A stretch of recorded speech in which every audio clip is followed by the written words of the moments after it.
Guys, it's Pocket Rocket Rach here. So I've been meaning to get a YouTube channel started for literally months, so thought I'd give it a go. So today I'm going to give you some top tips for getting into running after the new year. Okay, so tip number one is treat yourself to some new running shoes, because that pair of trainers that's been in the cupboard for 8 years is not going to offer you enough support for all the activity that you're planning on doing. First pair of running shoes, I went to a shop called Sweatshop in Southampton and they fitted them for me, and yes, they were slightly more than I wanted to spend at the time, but I think it was so important just to work out my running style and how, just, you know, because I didn't know a lot about running at that point, so it was good to have their expertise on the getting into it. And now when I buy my shoes, I know how I run, so I can just have a look online, try some new shoes out. But for the first time, I definitely recommend you going along to a local running shop.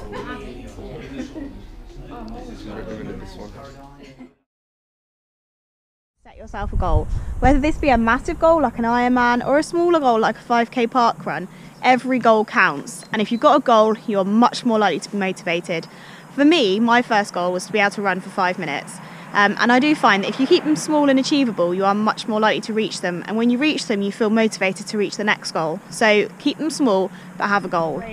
Follow a plan. So when I first started running, I followed one of the Couch to 5k plans, and by having a plan, you kind of know what you're doing, you can work it around the rest of your life, you're motivated, and you just know what you're doing. It makes a massive difference to going, oh, I could go out for a run today, what shall I do?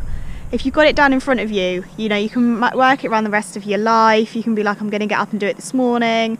And if you've ticked it off and it's a green box, it makes you feel even more motivated. So following a plan is a massive, massive thing, which is track your runs. So there are so many apps out there, Map My Run, I think Nike do one now, Strava. And if you can see what you're doing each week, it's just so rewarding to look from going from 0 miles to even just running 5 miles a week.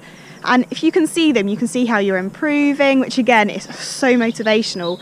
And things like Strava open you up to a massive community of runners. Smile and wave, boys. So my final tip was going to be to join a running club, but I also know that running clubs are not for everybody, and I for one did not join one when I started running. I just did it myself. I followed an app and I just got out of bed in the morning and did my run before breakfast, before I'd even given myself time to think. So my last tip would be to look at cross training. So obviously I do triathlons, so I do 3 different sports, and I like this because it mixes it up, keeps me interested. And you know, if you don't want to do a run one day, go for a bike ride, go to the gym, go for a swim, or even play a game of badminton. But make sure you keep it fun, because if you're not keeping it fun, you're probably not going to stay motivated. Anyway, please like and subscribe, and I look forward to the next video. If you do have any ideas, please leave them down below. Thank you.